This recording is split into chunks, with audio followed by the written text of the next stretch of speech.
Pessoal, eu quero que vocês debatam este caso por 15 minutinhos, certo? Eu vou abrir tá aqui no grupo também. Maria, quanta coisa. Vou dividir aqui a turma, vocês estão aqui em 29. Vou dividir a turma em 3 grupos, acho que é suficiente, né? Porque aí vocês debatem 15 minutinhos para a gente só ter aqui um esquenta para a aula, certo? Eu vou deixar vocês escolherem, vocês depois me dizem onde vão. Pronto, podem entrar e quem não conseguir entrar, só me dizer uma sala que eu vou incluindo vocês. Sou todo ouvidos, pessoal. Me digam aí.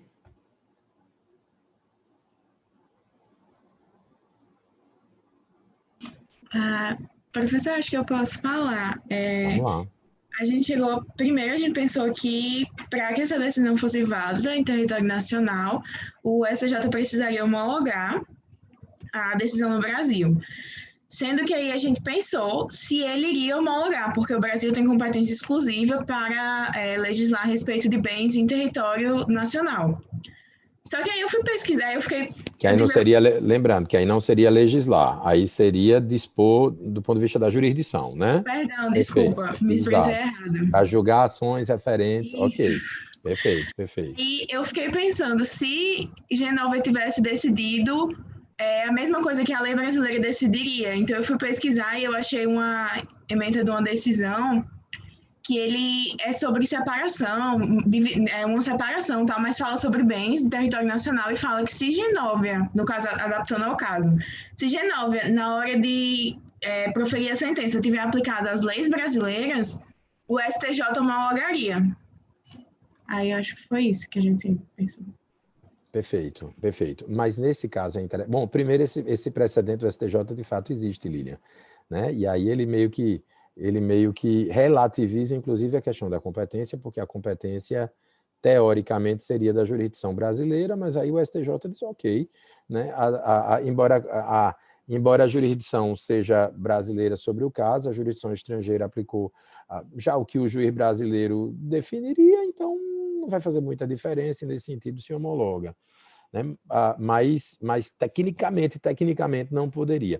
Esse caso tem a particularidade, vocês devem ter percebido, de que a decisão dizia respeito à matéria penal. Né? Em 2018, o Poder Judiciário condenou você, Caio, que era parceiro de negócio de Jorge, a uma pena de prisão, né? Ao impedimento ao exercício de atividades econômicas, expropriação de bens e atividades econômicas, prática de evasão fiscal e crime, evasão e fraude fiscal, contabilística, etc. E aí, dentre os bens cujo perdimento fora determinado, né, que foram expropriados, estava um bar situado em Recife, que é um imóvel, né, onde situava o bar genoviense. E aí, né, na verdade, você não tem, neste caso, Lilian, uma decisão que gira em torno de uma discussão de direitos reais sobre imóveis, ou seja, não é uma discussão cível, para ser mais específico. É uma discussão penal e, no caso, a jurisdição aí não poderia ser...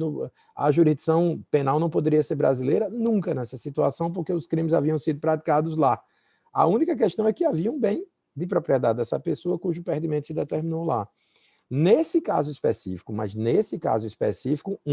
você tem razão, será necessária a homologação dessa sentença estrangeira.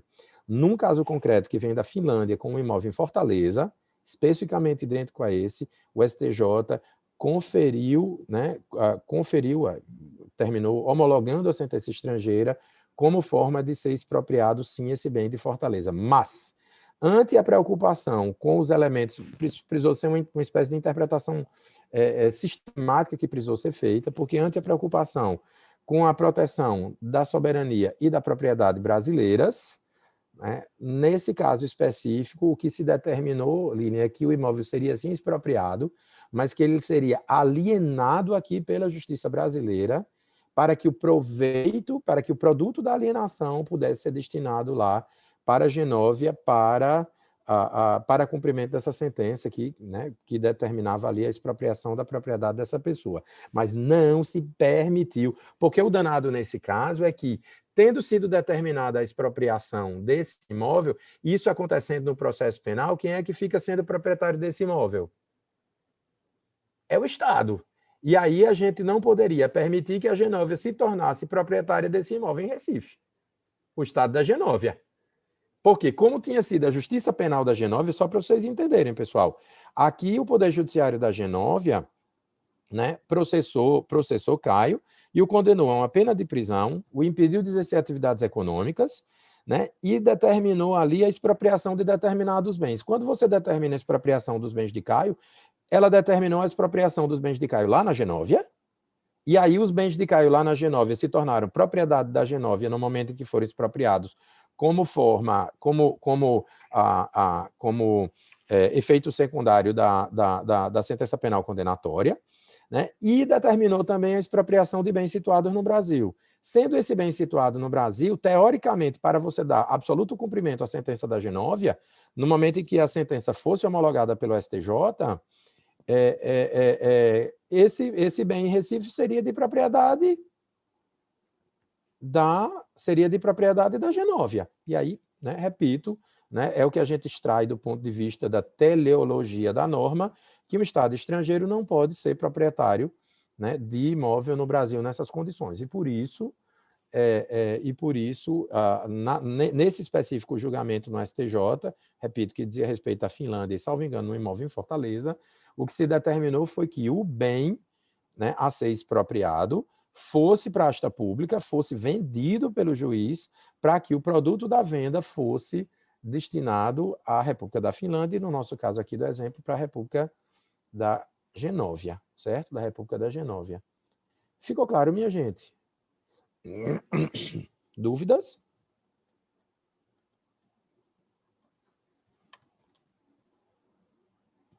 Sem dúvidas?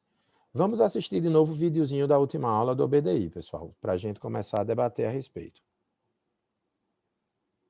Minha gente, hoje vamos discutir... Bom dia, minha gente. Hoje vamos discutir o que é carta rogatória. Imaginem vocês que em viagem ao Rio Grande do Sul, enquanto você apreciava os famosos chocolates de Gramado, Pedro Mota da Silva, notório criminoso, deu um sumiço na sua mala e atravessou a fronteira indo para o Uruguai. Você aciona a justiça, mas e agora? Como é que o juiz do Brasil vai atrás de Pedro? Nessa situação, o Poder Judiciário brasileiro precisa solicitar a prestação de um serviço ou ato processual a um juiz de um país estrangeiro. Nesse caso, a citação acontecerá por carta rogatória. Muita gente confunde a carta rogatória com a carta precatória, e não é difícil de entender o motivo da confusão. Tanto a carta precatória quanto a rogatória são meios pelos quais um juiz requer a execução de um ato processual a outro. Entretanto, enquanto na carta precatória se requer a execução de um ato processual entre unidades federativas diferentes, pela carta rogatória ocorre cooperação entre países diferentes. É por esse motivo que dizemos que a carta rogatória é um mecanismo de cooperação jurídica internacional. Voltando para o caso de Pedro Mota da Silva, já que sua bolsa ainda está com ele, a carta rogatória poderá ser utilizada para citá-lo ou intimá-lo, bem como para que sejam tomadas outras providências necessárias à investigação ou ao processo judicial. Aprendeu algo novo com o vídeo? Se inscreva no canal do OBDI no YouTube e nos siga em nossas redes sociais. É isso, pessoal. E aí eu queria que vocês me dissessem o que é cooperação jurídica internacional, então. Porque a gente vai ter, bom, primeiro o exemplo aí de Pedro Mota da Silva, e a gente vai ter o exemplo aí de Caio com o Jorge, como, né, hipóteses de cooperação jurídica internacional. Analisando, vamos tentando fazer aí um grande brainstorming, né? Me usem o áudio ou o chat para vocês me dizerem mais ou menos o que vocês enxergam por cooperação jurídica internacional, pessoal.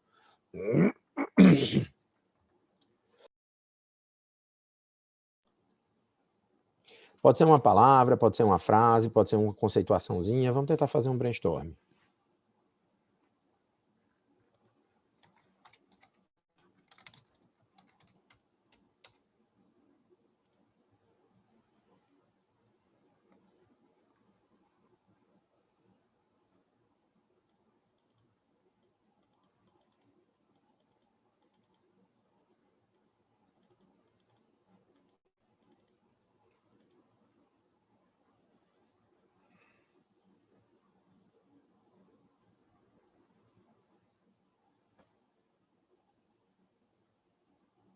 Pessoal?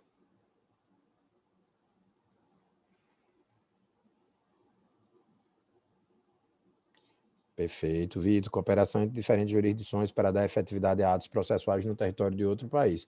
Boa, Vitor. O que mais, pessoal? Diferentes jurisdições atuando de modo a satisfazer uma específica demanda jurídica. Boa, Vinícius. O que mais, pessoal?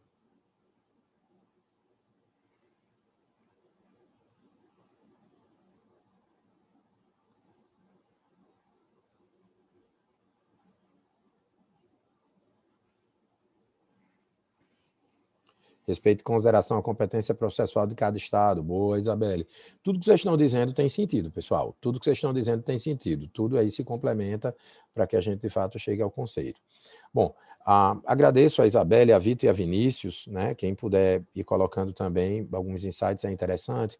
Mas vejam, pessoal, o que na prática acontece é que em determinadas situações nós estamos vivendo hoje uma vida, eu poderia chamar de muito próxima no mundo inteiro, né? A gente estabelece relações jurídicas com muita facilidade para além do território nacional e, nesse sentido, da soberania do Estado em que a gente vive, né? Acho que mesmo agora imaginemos, minha gente, imaginemos que a gente estivesse em pandemia como agora, porém numa época completamente diferente, né?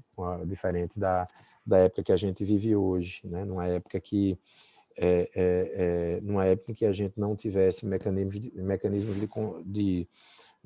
de comunicação com o uso da tecnologia, nós estaríamos rigorosamente isolados. No entanto, a gente está estabelecendo mais do que nunca, relações para além do território do nosso estado, não é? Seja com o uso de ferramentas como essa, através do WhatsApp, através de sites, o mundo está circulando, né? O capital está circulando pelo mundo, né? E querendo ou não, relações jurídicas estão se estabelecendo também no mundo inteiro. Todas as segundas, antes da aula aqui de internacional privado, eu tenho minha aula de alemão com meu professor foi do curso, né? Ele se formou no ano passado, Diego, e ele está tentando chegar à Alemanha, porque a namorada dele mora lá. E aí eu acho que na semana passada a gente não tem aula porque ele estaria voando, e aí eu perguntei, você chegou à Alemanha hoje pela manhã? Ele disse, não cheguei ainda, estou em quarentena em Santiago. Ele está em quarentena em Santiago, porque após a quarentena em Santiago ele vai poder voar para a Alemanha. Então ele precisou sair de Natal para ir para Santiago, fazer uma quarentena para poder chegar à Alemanha depois, né? Então imaginemos, antigamente os mecanismos de comunicação eram todos físicos, ainda que você tivesse ali o correio, ainda que fosse por avião, né? Hoje em dia não, os mecanismos de comunicação são outros, de modo que a gente está estabelecendo relações jurídicas do mesmo jeito. Aliás, a gente está estabelecendo relações jurídicas com outros países, mesmo quando a gente não quer. Então, imaginemos, por exemplo, que você compra num site internacional um produto ou serviço que está no Brasil. A rigor, muito embora na relação jurídica, do contrato que você celebra, por exemplo, com a empresa brasileira, se você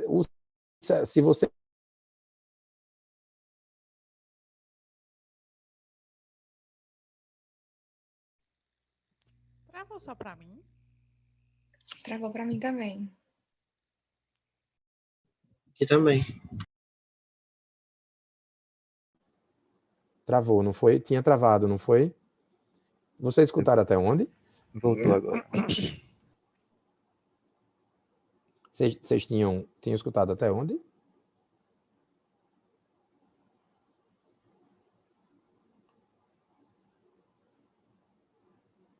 Pessoal, tinha escutado até onde? Está travado ainda? Perfeito, estabelecendo relações né? Então, eventualmente, pessoal, você pode estar comprando algo no Brasil por um site, mas o site não ser hospedado no Brasil e a empresa não ter sede no Brasil. Você pode estar saindo do Brasil pela intermediação de uma compra que seria feita no Brasil. Isso pode estar acontecendo.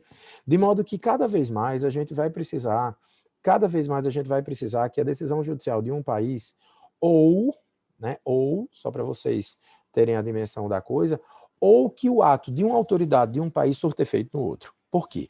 Porque a cooperação jurídica internacional não é apenas a cooperação judiciária internacional. Às vezes ali vem a ideia de que a gente, quando fala em cooperação jurídica internacional, está pensando só no ato praticado pelo juiz que precisa surtir efeitos fora ou que precisa vir de fora para cá.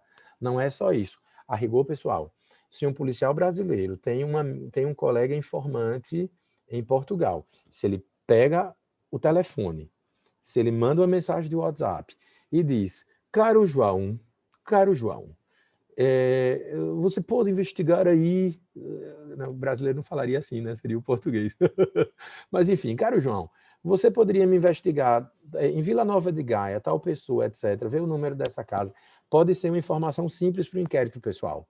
Considerando que esse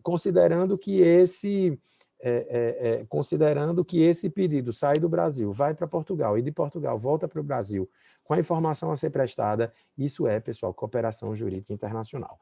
De modo que quando se fala em cooperação, a gente, né, vem aí a ideia de auxílio, e esse efeito jurídico do ato de uma autoridade do país no outro depende desse auxílio. Sem esse auxílio, esse efeito não vai poder acontecer, não vai poder existir, né? Ela é jurídica porque vai ter como matéria-prima o direito, né? Qual é o objeto da cooperação jurídica internacional? É o próprio direito. Você quer, na verdade, que um ato jurídico surta efeito de um país no outro, certo? Então, o objeto vai ser o direito e vai ser internacional justamente porque a gente vai estar ali diante de uma situação em que uma fronteira estatal vai precisar ser ultrapassada.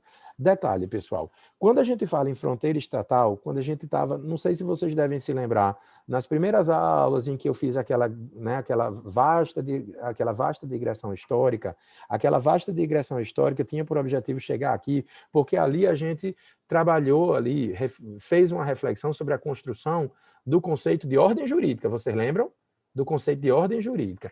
Então, na verdade, quando se fala em cooperação jurídica internacional, a gente pensa em fronteira, mas o correto mesmo é a gente analisar a coexistência ali de duas ordens jurídicas e uma relação de coordenação, que seria uma relação de coordenação, seria uma relação por meio da qual duas jurisdições vinculadas a duas ordens jurídicas ou mais, né, vai se estabelecer, portanto, a coordenação vai se estabelecer como forma de viabilizar, pessoal, que a decisão de um Estado tenha validade no outro. E aí a gente retoma o conceito de validade que vocês certamente estudaram lá em Teoria Geral do Direito, né? Em Teoria Geral do Direito, o que é a validade no direito, o que é a validade em relação à ordem jurídica, o que é a validade de uma norma. Uma norma é válida quando pertence a outra ordem jurídica.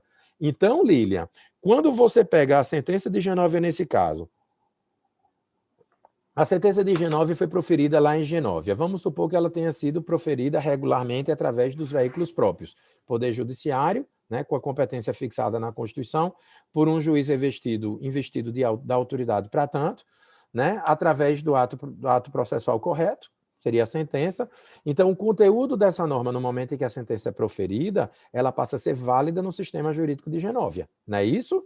Mas ela não tem validade nenhuma no Brasil, que é a outra ordem jurídica em questão. Mas ela precisa ter validade no Brasil, porque a validade é um pressuposto da eficácia, né? Então, essa sentença proferida lá em Genóvia, para ela ter validade no Brasil, ela vai precisar se submeter a um procedimento, que é simplesmente a homologação dessa sentença pelo STJ. Por que esse específico procedimento? Porque é o procedimento estabelecido na Constituição brasileira. No momento em que a sentença de Genóvia se submete a esse procedimento no Brasil, de homologação da sentença de Genóvia, Pessoal, essa sentença de Genóvia, que é válida em Genóvia, ela passa automaticamente a ser válida no Brasil. Ela se torna uma norma jurídica brasileira também no momento em que é homologada pelo STJ. E no momento em que ela é homologada pelo STJ e ela é válida no Brasil, ela pode surtir efeitos. Então, ela vai poder chegar lá em Recife para fins de cumprimento respectivo, porque válida no momento em que é homologada pelo Supremo. No caso, por exemplo, do telefonema do policial federal aqui em Natal para o policial de Genóvia, né? O que é que termina acontecendo?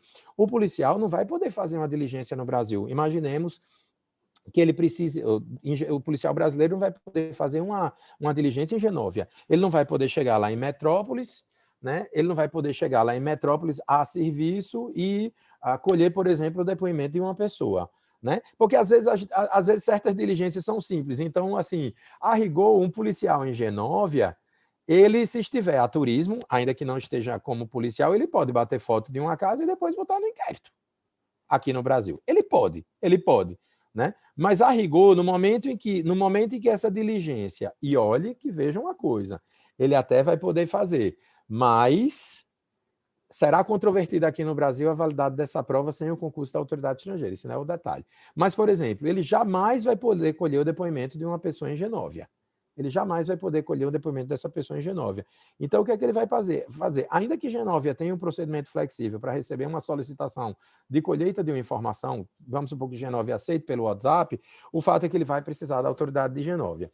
E aí o que a gente vai perceber, Vinícius, Lilian, Vitor, Isabelle, né, o que a gente vai perceber na prática é que, em determinadas situações, como, por exemplo, a colheita de uma informação sobre um endereço, a cooperação pode ocorrer informalmente, sem a necessidade de um procedimento específico. E em determinados, a cooperação vai precisar de um procedimento específico, né? No caso, por exemplo, da homologação dessa sentença de Genóvia no Brasil, esse procedimento precisa ser observado porque essa cooperação vai ser tida por formal, né? E aí você vai ter um procedimento estabelecido na lei que precisará ser observado para que essa diligência tenha validade, que a sentença tenha validade no Brasil. Cada país vai dizer qual é o procedimento a ser observado, ou se haverá necessidade de observância de um procedimento para que uma diligência tenha validade no outro país, certo? Então, a rigor, no Brasil, né, um policial de Genóvia poderia, por WhatsApp, pedir ao policial federal aqui no Brasil que fosse, por exemplo, no endereço lá em Areia Preta, que é o bairro que eu moro, para identificar se num determinado prédio moro eu. Por WhatsApp, você não precisaria de um procedimento específico. Mas jamais, por exemplo, jamais uma decisão judicial de Genóvia, ainda que fosse para me citar para um processo de Genóvia, vamos supor que eu tenha lá uma questão contratual e alguém mova uma ação contra mim lá, jamais eu vou poder receber uma citação de uma ação de Genóvia diretamente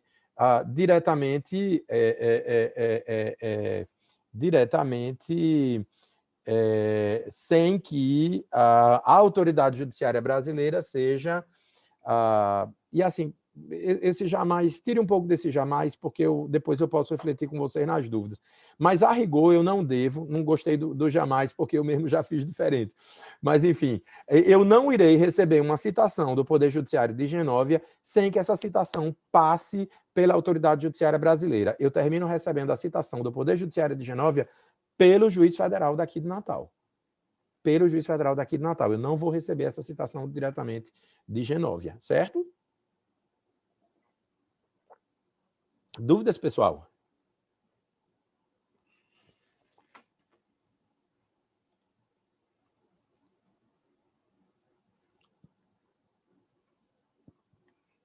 Tá tranquilo?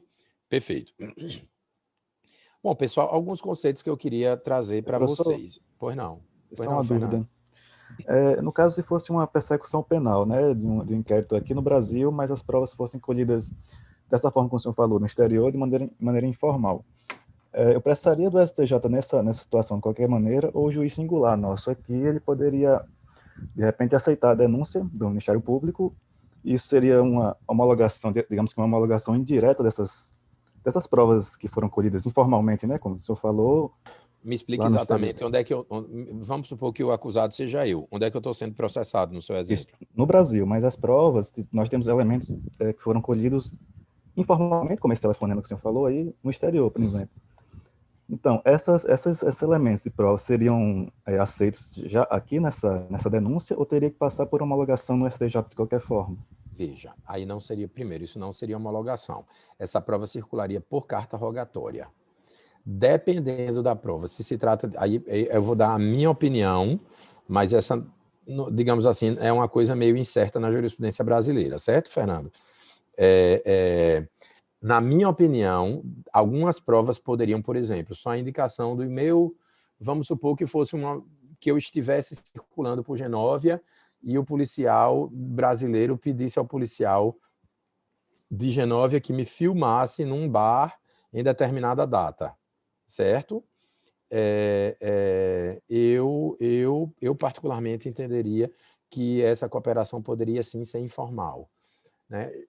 Por outro lado, vamos supor que eu porventura tivesse um apartamento lá em Metrópolis, capital de Genóvia, e você precisasse de uma busca e apreensão nesse meu imóvel. Nesse caso, você não poderia fazer informalmente, porque essa seria considerada uma cooperação de segundo grau. E aí, como cooperação de segundo grau, porque a cooperação de segundo grau é aquela que já interfere em direito fundamental. Então, essa cooperação de segundo grau precisaria de carta rogatória. Porém, essa cooperação, de forma nenhuma, passaria pelo STJ. Por quê?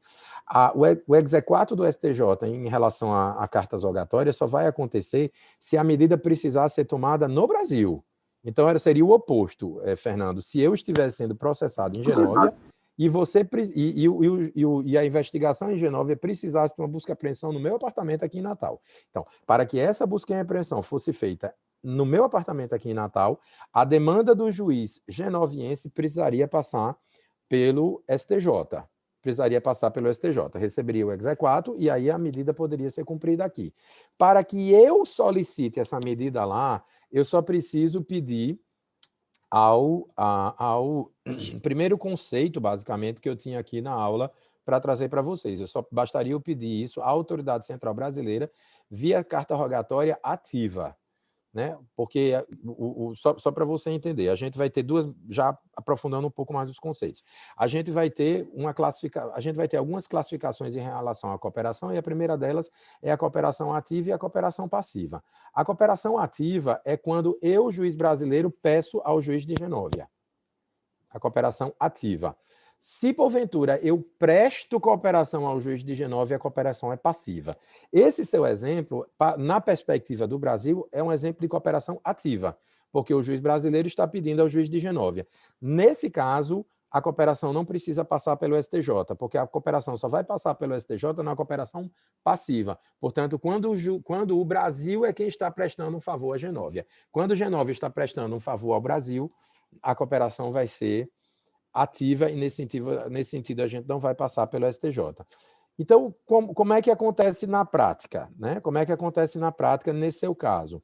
Né? Eu vou requerer a autoridade central brasileira, porque cada país tem sua autoridade central em matéria de cooperação jurídica internacional. Eu peço à autoridade central brasileira, que, por sua vez, vai encaminhar a autoridade central de Genóvia para cumprimento lá. Quando se chega na Autoridade Central de Genóvia, a Autoridade Central de Genóvia vai definir, conforme seja o pedido, qual é o procedimento correto de acordo com a lei de Genóvia, Fernando. E aí, identificando qual é o procedimento correto de acordo com a lei de Genóvia, ele vai processar esse pedido lá em Genóvia. Né? No momento em que a cooperação for efetivada lá em Genóvia, o juiz ou a autoridade porventura competente lá em Genóvia vai mandar o produto da cooperação via autoridade central genoviense para o Brasil, e essa autoridade central genoviense vai encaminhar a autoridade central brasileira, a qual, de sua parte, vai encaminhar a autoridade brasileira que requereu a cooperação, no caso, o juiz perante o qual eu tiver sido denunciado. A coisa vai simplesmente acontecer assim. Qual é o objetivo de você ter uma autoridade central, pessoal? Seria um tanto difícil, se bem que eu acho que hoje, cada vez menos, isso será necessário, mas será um tanto difícil para mim descobrir descobrir como é que se processa isso em Genóvia, qual seria o juiz competente, se quem prestaria aquela cooperação em Genóvia seria o juiz ou outra autoridade. Por que eu estou dizendo isso, pessoal? Porque, dependendo do país e dependendo do sistema jurídico de cada país, a autoridade competente para prestar determinada cooperação num caso ou no outro muda. Por exemplo, vocês já ouviram falar... Pessoal, só um minutinho. Deixa eu só tomar aqui um remédio. Eu tô um pouco tonto aqui de novo. Só um minutinho. Voltando, pessoal, me perdoem.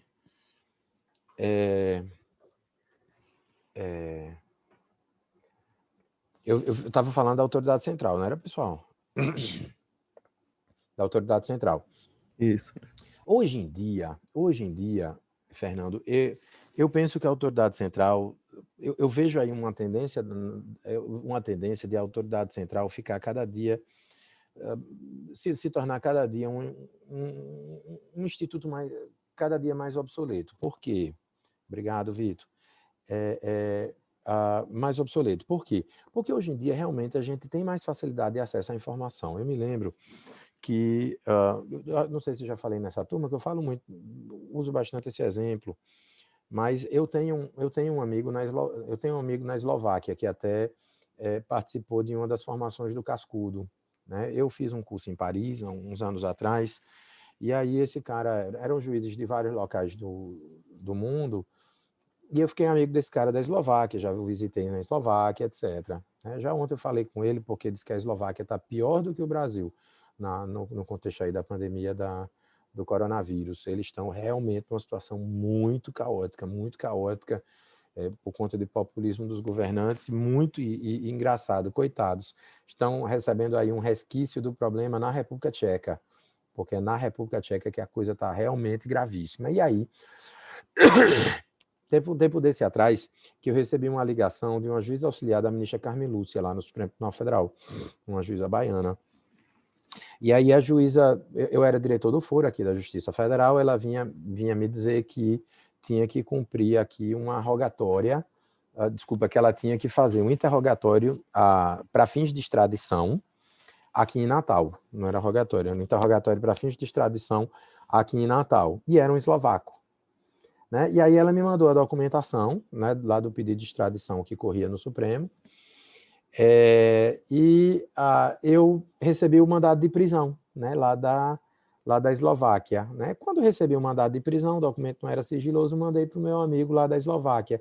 Se você não acredita, tem um pedido de extradição, tem uma pessoa aqui em Natal, vizinho ao meu fórum, porque estava aqui custodiado na Polícia Federal, vizinho ao meu fórum tem um conterrâneo seu, um eslovaco que está preso, né, está com processo de extradição aqui, inclusive vem uma juíza lá do Supremo para colher o depoimento dele. Veja aqui o mandado. Ele era amigo do juiz que havia decretado a prisão lá na Eslováquia. De modo que hoje, né, o mundo está tão mais próximo, a facilidade de comunicação é tão maior, que cada vez mais a gente vai conseguir perceber, a gente vai ter informações em inglês sobre os sistemas jurídicos em geral, e a gente vai conseguir compreender como é que um pedido de cooperação se processa, de modo que a gente vai conseguir fazer, me parece que a gente vai conseguir fazer com que essa coisa circule diretamente entre os juízes. Em particular, pessoal, no momento em que a gente conseguir criar, isso é uma coisa meio, Jorge, lá para a gente refletir na nossa linha, me parece que a gente já deveria ter, para esse fim, para a cooperação jurídica internacional e para reforço da efetividade da jurisdição no mundo inteiro, uma espécie de PJE mundial. Porque no momento em que você tivesse um PJE mundial, você pegaria um mandado desse, a gente sabe que aquela ferramenta do Google Tradução poderia fazer a tradução de um mandado desse e já me dar um insight sobre o que seria basicamente aquele documento vindo da Eslováquia. E eu poderia, por exemplo, ter a autoridade central para que ela fosse consultiva e não necessariamente, Fernando, uma instância de passagem. Hoje é uma instância de passagem. E a autoridade central, Fernando, já dispensou o que era feito antes, porque antigamente não havia autoridade central e esses pedidos se processavam pela via diplomática. Precisava do Itamaraty para que esses documentos, né, para que os documentos de um país circulassem em relação a outro país. Por quê? Deixa só vocês compreenderem como é que a cooperação jurídica internacional surgiu no mundo. Esse caso aqui, do vídeo, né, feito aí, do vídeo do OBDI, né, entre o juiz brasileiro e o juiz uruguaio, era a típica cooperação, pessoal, quando a cooperação surgiu, nesses casos, no século XIX. Era o juiz de fronteira. Né? Então, assim, o cara estava lá em Santana do Livramento, o juiz do Uruguai, ou a juíza do Uruguai estava em Rivera. Claro que, como eles estavam ali na fronteira, pessoal, eles se conheciam. Então, o que é que acontecia? Né? O que é que acontecia? Eu era o juiz de Santana do Livramento, o Vitor era o juiz de Rivera. E aí eu dizia, amigo, me ajude, porque em áreas de fronteira, às vezes eu decretava a prisão de uma pessoa, a pessoa ia correr para onde? Para o outro lado da fronteira, né? E nessa época havia uma relação de cordialidade que, inclusive, Lilian, permitia que um policial do Brasil atravessasse a fronteira e prendesse a pessoa no outro país. Né? O Celso do Vivier de Albuquerque Melo chama isso num livro Direito Penal Internacional de extradição informal, que é um absurdo, porque, na verdade, a prisão de uma pessoa a pedido de um país no outro, né, se processa através de um instrumento de cooperação chamado de extradição. Né? Mas não, na fronteira aqui, Ponta Porã com a cidade do outro lado, Foz do Iguaçu com Cidade del Este, né? Essas cidades fronteiriças ali no Rio Grande do Sul, etc., ali pelo Acre, aquilo ali durante muito tempo, e eu diria, durante muito tempo, se brincar até hoje legalmente, essas coisas acontecem com base no favor porque se considera mais eficaz. E aí se mente no documento dizendo que a prisão foi feita em território nacional, quando, na verdade, a prisão foi feita lá. Então, mas no início, no século XIX, o que era a cooperação? Era, na verdade, uma missiva, um pedido de ajuda de um juiz para o outro. Então, eu diria, mi caro Víctor, juez de Rivera, por favor, me prenda fulano de tal, Vinícius, este bandido, etc. Não tem nada a ver com o espanhol, né? Mas, enfim, me prenda esse bandido Vinícius do outro lado aí da fronteira, por gentileza. Aí eu mandava uma missiva, que era uma carta, por isso que isso ficou sendo chamado de carta rogatória, porque roga, né? Roga o cumprimento de um favor, né? Com o mandado, olha aqui, com o mandado e com a decisão, amigo, faça isso aqui por mim e me tome essa providência. Como poderia ser simplesmente a citação de Isabelle? Né? Isabelle eu tenho um processo judicial que envolve Isabelle e Pedro. Pedro sendo brasileiro, Isabelle sendo uruguaia. Diz, amigo, eu estou precisando da citação de Isabelle porque tem um processo aqui por conta de uma venda de gado. Porque você podia ter uma venda de gado, né? Isabelle fazendeira uruguaia, Pedro fazendeiro brasileiro. Então, por conta dessa venda de gado, você poderia ter um processo judicial e Pedro, naturalmente, iria ajuizar essa ação no Brasil e não no Uruguai, lá na terra de Isabelle. Ok, né? Claro, se isso fosse possível de acordo com o CPC. Então, e essa missiva? E aí se começou a ver que essa coisa era informal, minha gente, demais. Demais. Foi então que o Brasil, ainda no século XIX, começou a celebrar os primeiros acordos internacionais para cumprimento de carta rogatória. O primeiro deles tendo sido com o Peru e o segundo com o Uruguai, também estados fronteiriços. Paralelamente, pessoal, no mundo inteiro esse Instituto da Carta Rogatória passou a se popularizar.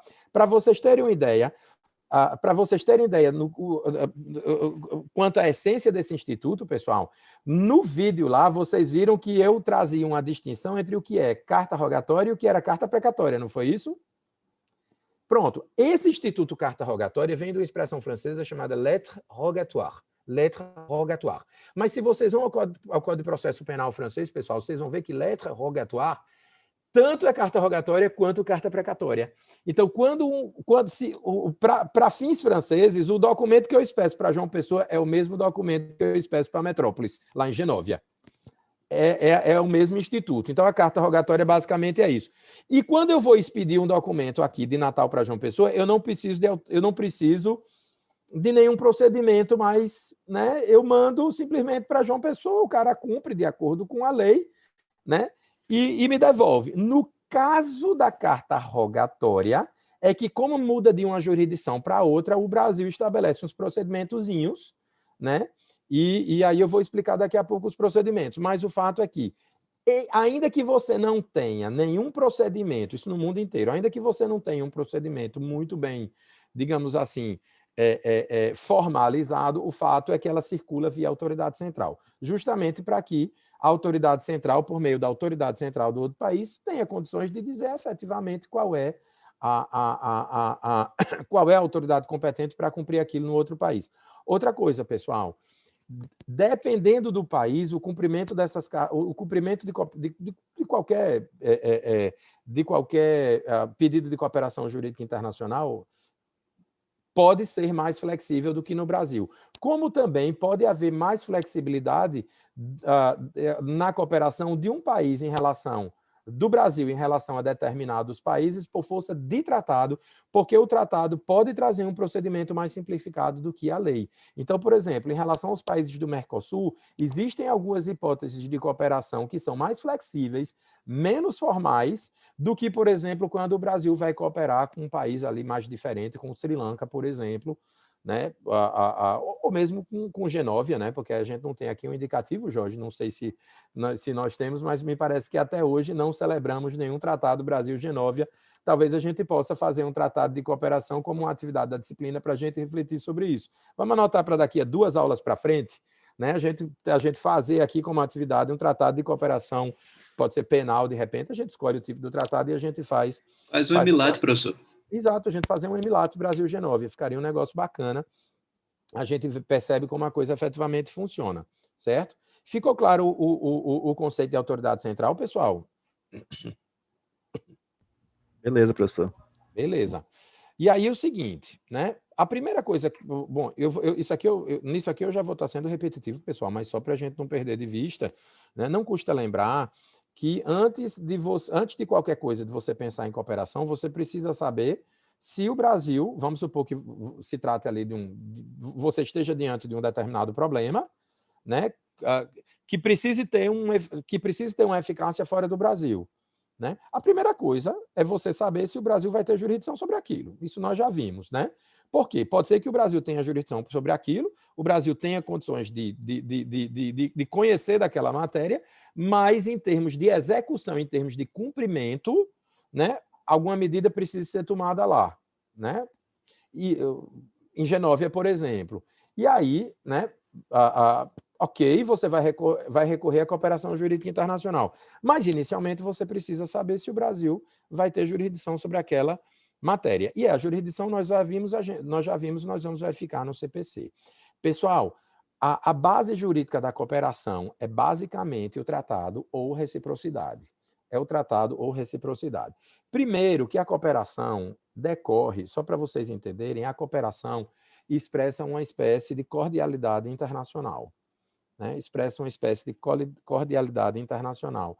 Os países cooperam por gentileza, né? A doutrina mais clássica não vai nem dizer que é uma norma costumeira de cooperação, não. Eu hoje termino dizendo que penso que a cooperação caminha, por conta das circunstâncias em que o mundo vive hoje, caminha para ser uma norma costumeira, portanto, gerando uma obrigatoriedade de se cooperar com o outro país. Mas, classicamente, a doutrina não diz isso. A doutrina vai dizer que a cooperação é um mero ato de gentileza, comita gentium. É um mero ato de cordialidade de um país em relação ao outro. E a cooperação, classicamente falando, vai ganhar força, densidade normativa quando ela se estruture por tratado. Quando ela seja prevista em tratado, de modo que o tratado pode ser uma base jurídica, pode ser base jurídica para uma cooperação, como acontece em relação aos EMILATs citados por Jorge. O que é um EMILAT, pessoal? É Mutual Legal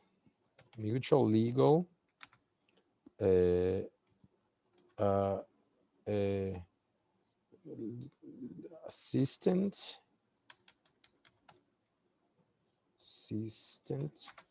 Treaty. Mutual Legal Assistance Treaty. Opa, Treaty. Assim. Mutual Legal Assistance... Não é Assistance, desculpa. Assistance Treaty. Vamos chutar correto, porque eu botei tudo errado.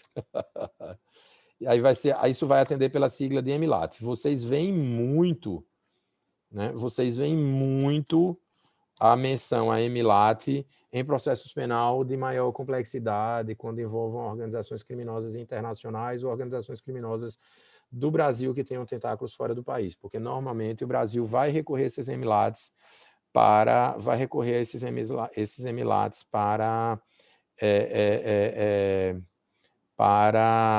processamento de pedidos de cooperação, para solicitação de provas fora no Brasil, ou, eventualmente, caso haja investigação em 2 países, para que o Brasil também preste cooperação, preste auxílio, forneça provas ao outro país. Onde é que você vai achar, onde é que vocês vão achar, pessoal, onde é que vocês vão achar os Emirates de que o Brasil é parte? Só para vocês entenderem. Vocês vão no site do Ministério da Justiça. Aqui, ó, vocês vão no site do Ministério da Justiça. Desculpa, não, esse aqui é o de Portugal, desculpa. Vocês vão no site. Opa! Vocês vão no site do Ministério da Justiça. Aqui vocês vão em cooperação jurídica internacional, vai ter uma área só dedicada a isso, pessoal. E aqui vocês vão achar cooperação jurídica em matéria penal. Quando você chega em cooperação jurídica em matéria penal, tem aqui os acordos, e aqui vocês vão ter os multilaterais, vamos inicialmente aos bilaterais, esses são os Emirates. Então o Brasil vai ter. Vocês estão vendo a tela dos Emirates, pessoal, dos acordos bilaterais? Sim. Sim? Perfeito. Só não está muito nítido, professor. Perfeito. Deixa eu ver se eu consigo aproximar para vocês. Está melhor agora? Tá sim. Perfeito. A gente vai ter basicamente Canadá, China, Bélgica, Colômbia, Coreia do Sul, Cuba, Espanha, Estados Unidos, França, Honduras, Itália, Jordânia, México, Nigéria, Panamá, Peru, Reino Unido da Grã-Bretanha, Suíça, Suriname, Turquia, Ucrânia. Então, esses são os países com os quais o Brasil tem Emilate. Então, Emilate vai ser um acordo bilateral e de cooperação penal, pessoal. De cooperação penal. Quando for para os acordos cíveis, o Brasil já vai ter um bocado, né? Já vai ter outros. Como também o Brasil vai ter os acordos multilaterais. E aí a gente vai... Opa, peraí que eu fiz uma besteira. A gente já vai ter, pessoal, quanto aos acordos bilaterais. A Convenção das Nações Unidas contra o Crime Organizado Internacional, a chamada Convenção de Palermo, certo? Aqui a gente vai ter algumas regras de cooperação também. A Convenção Interamericana contra a Fabricação e o Tráfico de Armas de Fogo, Munições e Explosivos, que aí já vai ser uma convenção especificamente para tráfico de armas. A Convenção contra o Tráfico Ilícito de Entorpecentes e Substâncias Psicotrópicas, então essa aqui vai ser a Convenção Internacional contra o Tráfico de Drogas, né? A Convenção das Nações Unidas contra a Corrupção, que é a Convenção de Mérida, a Convenção Interamericana sobre Assistência Mútua em Matéria Penal, o Protocolo de Assistência Mútua em Assuntos Penais do Mercosul, a Convenção Interamericana sobre Tráfico Internacional de Menores, específico para o tráfico internacional de menores, porque aí, em cada convenção dessa que diz respeito a um braço específico do tráfico, pessoal, vai ter, a convenção vai contemplar determinados instrumentos de cooperação muito específicos para o tipo de repressão que aquele crime exige, né? Ou que aquele tipo de organização criminosa vai existir. A Convenção Interamericana para o Cumprimento de Sentenças Penais no Exterior, a Interamericana contra o Terrorismo, a Interamericana contra a Corrupção, né? O auxílio judicial mútuo em matéria penal entre os Estados-membros da Comissão dos países de língua, não sei se é a comissão, dos países de língua portuguesa, da comunidade, desculpa, da Comunidade dos Países de Língua Portuguesa, o acordo complementar ao acordo de assistência mútua do Mercosul, né? A Convenção sobre combate à corrupção de funcionários públicos estrangeiros em transações comerciais internacionais, essa é uma convenção utilizadíssima, e o protocolo para eliminar o comércio ilícito de produtos de tabaco. Então, essas são as penais. Quando vocês quiserem ver as cíveis, pessoal, as cíveis vão estar aqui, ó. E aqui a gente vai ter, né, as convenções em matéria civil, seja as unilaterais, os acordos internacionais, seja os unilaterais, seja os bilaterais.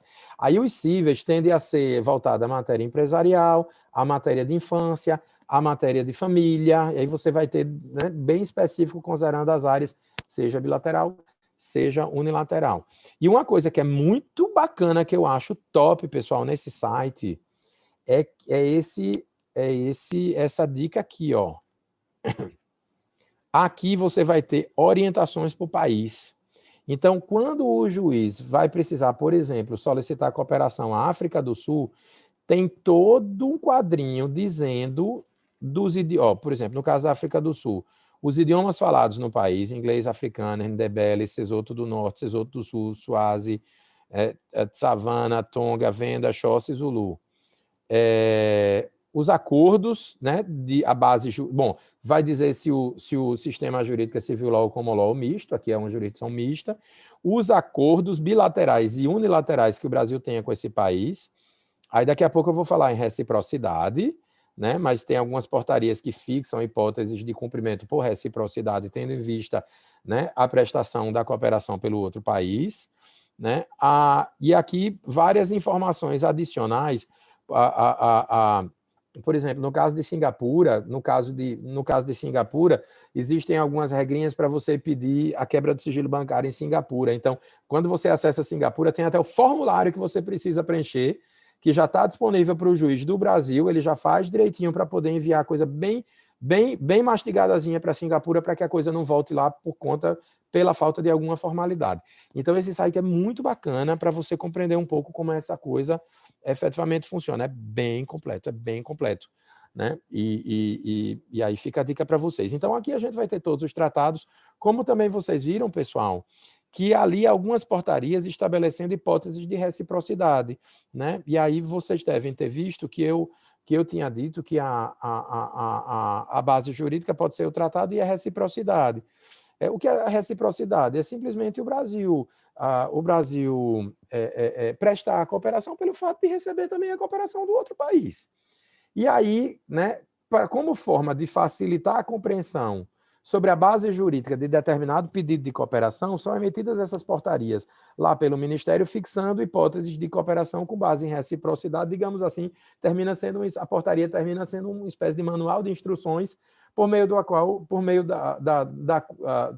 qual o juiz brasileiro, quando for pedir cooperação, ou uma outra autoridade qualquer, dependendo, né, do momento da cooperação, uma outra autoridade qualquer vai saber quais são as hipóteses de cooperação que podem ser prestadas à míngua de tratado por reciprocidade por aquele outro país. Certo? Então, o site é de fato bem rico. Né? Mas a gente vai ter, via de regra, como base jurídica isso. Pessoal, lembrando que a cooperação não é apenas a cooperação judiciária, de modo que a cooperação pode ser administrativa ou judiciária. Ela vai ser administrativa, por exemplo, na área penal, se o fato estiver ainda em fase de investigação. Então, se porventura um policial federal recorre à Interpol para colher uma informação qualquer, essa cooperação, a cooperação policial, ela tende a ser informal, mas ela vai existir. Por quê? Porque a Interpol, né, vai ser composta de autoridades que não pertencem ao Estado brasileiro. Então, essa relação que você vai estabelecer, mesmo entre policiais, vai ser cooperação jurídica internacional. A gente viu inúmeras vezes, inclusive agora com algumas críticas por conta da desobediência de alguns aspectos procedimentais, mas a gente viu muito... Essa semana, por exemplo, saiu aí uma denúncia de que procuradores da Lava Jato teriam ganhado X em diárias internacionais, né, porque visitaram a Suíça tantas vezes para se encontrar com autoridades suíças. Pessoal, é cooperação jurídica internacional. Uma ida, né, a serviço de autoridades brasileiras para receberem informações das autoridades suíças é cooperação jurídica internacional, ou nos Estados Unidos é cooperação jurídica internacional. Essa cooperação vai ser apenas informal. E a cooperação informal, pessoal, vai poder existir. A crítica em relação à Lava Jato é que foi feita informalmente cooperação que deveria ter sido formal em algumas situações.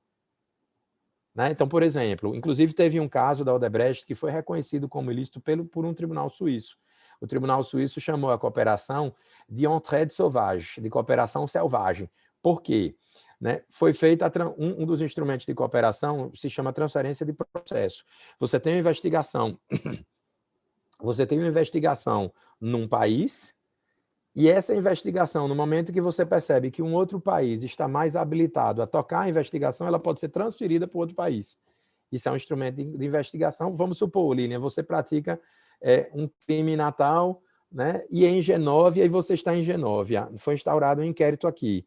Esse inquérito pode ser transferido para Genóvia, porque se diz, olha, como o Lilian está lá, é muito melhor o inquérito correr em Genóvia, com o detalhe de que o crime é transnacional. Parte do crime foi cometido também em Genóvia. Você simplesmente manda a investigação. Mas a conta... Eu não sei especificamente dos detalhes, mas o caso que foi reconhecido pelo Tribunal Suíço como entraide sauvage é que a investigação estava sendo presidida lá pelo Ministério Público Suíço e ela foi transferida para o Brasil sem autorização judicial que seria necessária, que seria necessária lá na Suíça, e a transferência do processo foi simplesmente a entrega de um pendrive com os documentos para que a investigação fosse iniciada aqui. E aí a Odebrecht, na época, ingressou com ação lá na Suíça para que fosse reconhecida a nulidade dessa entrega do pendrive pela autoridade, pelo procurador suíço ao procurador brasileiro, e teve reconhecida a nulidade. Foi isso que a autoridade judiciária suíça chamou, né, identificou como entraide sauvage. Mas a autoridade suíça disse, bem, mas eu não posso fazer nada porque agora o pendrive já está no Brasil. Quem tem que resolver da nulidade disso vai ser a autoridade brasileira. Eu não tenho mais como o inquérito já foi transferido, eu não tenho mais jurisdição sobre ele. E isso, na verdade, o que a gente tem visto bastante em cooperação jurídica internacional é que essa dificuldade de comunicação entre as jurisdições tem sido, pessoal, um dos, digamos assim, estimuladores, incentivadores a que a cooperação formal seja desobedecida. Tem um caso bem clássico aqui, em que houve a solicitação por uma autoridade russa de documentos de um processo judicial no Brasil, isso no estado de São Paulo. E aí veio o ofício direto lá da autoridade russa. Eu não vou ter certeza, mas segundo me disseram, inclusive sem circular pela autoridade central, e o juiz brasileiro simplesmente enviou todas as provas para a autoridade russa. A parte que era acusada no processo impetrou habeas corpus ao Supremo Tribunal Federal, e o Supremo Tribunal Federal entendeu que o juiz tinha incorrido em ilegalidade aqui no Brasil, porque a documentação não poderia ser enviada diretamente à autoridade judiciária russa sem, né, a tramitação regular via rogatória, etc., passando pela autoridade central. E aí veio a determinação do Supremo Tribunal Federal para o juiz para que cumprisse. E aí o juiz disse, mas eu já enviei à Rússia, eu não tenho como simplesmente exigir de volta. E aí o Supremo determinou, exija de volta. E aí o juiz brasileiro exigiu do juiz russo que mandasse de volta, porque havia sido decretada a nulidade dessa entrega, e o juiz russo disse, quem é o Supremo Tribunal Federal? Quem é esse ministro? Eu não tenho por que cumprir essa ordem, porque a autoridade russa vai se submeter à estrutura hierárquica da jurisdição russa, e não a brasileira, de modo que a documentação nunca mais voltou. Se a Rússia depois reconheceu a ilicitude disso por conta de um vício de forma na entrega, o problema é da jurisdição russa. E aí eu quero dizer que a Rússia não é propriamente uma democracia, né? De modo que, quando se trata de cooperação com estados não democráticos, essa coisa meio que se agrava, porque a tendência é que lá, né, a alegação de nulidade passe ao largo, tendo em vista lá o interesse estatal de punir, né? A pretensão punitiva do Estado que vai, posso estar sendo injusto com a Rússia, mas me parece, pelo que a gente estuda um pouco e superficialmente sobre a Rússia, é que esses aspectos referentes à defesa das garantias constitucionais não serão, pelo menos,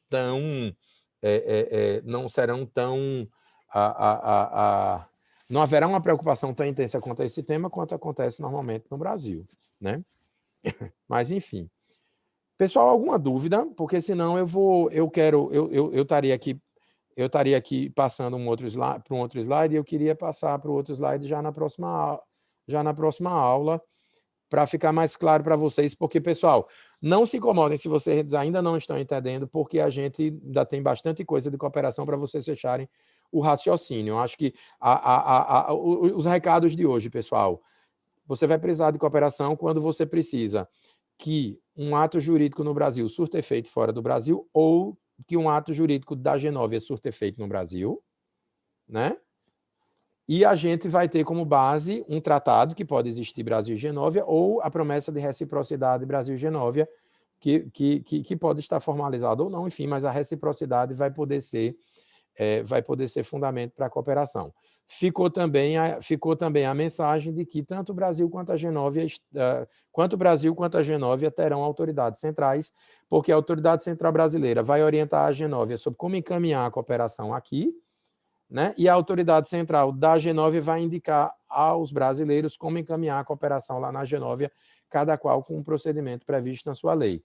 Sendo certo que, se você está aqui diante de um caso concreto, antes de você pedir, né, antes de você pedir cooperação à G9, veja se você pelo menos tem jurisdição sobre aquela causa. Porque se você não tem jurisdição sobre aquela causa, a tendência é que a jurisdição seja iniciada mesmo lá na G9.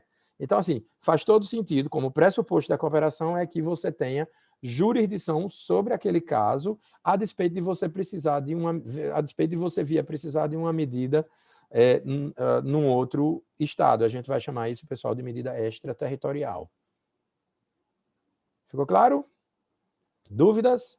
Sugestões? Exemplos?